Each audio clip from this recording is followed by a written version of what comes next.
आज मैं सुबह जब घर से निकला तो मेरी माँ ने कहा कि बेटा रील बनाने जा रहे हो, खाली हाथ मत आना। या तो इसकी भाई की माँ ने कहा बेटा खाली हाथ मत आना, अपने बहन को घर लेके आना। और इसने मुझे फोन भी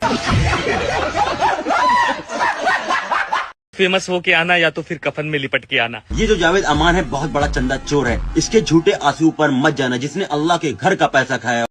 भाई इस बात का कोई सबूत दे दे कि जावेद अमान ने अल्लाह के घर का पैसा खाया है।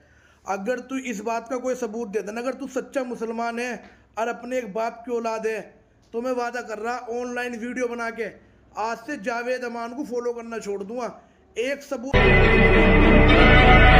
दे दे जावेद अमान के खिलाफ, और नहीं तो अपने बाप के ऊपर ना फेम खाना छोड़ दो। यो दहेज बंद करवाना तो इनका बहाना है। दहेज बंद करना इनका बहाना है, दहेज बंद करना इनका बहाना है क्योंकि तेरी बहन का दीवाना है।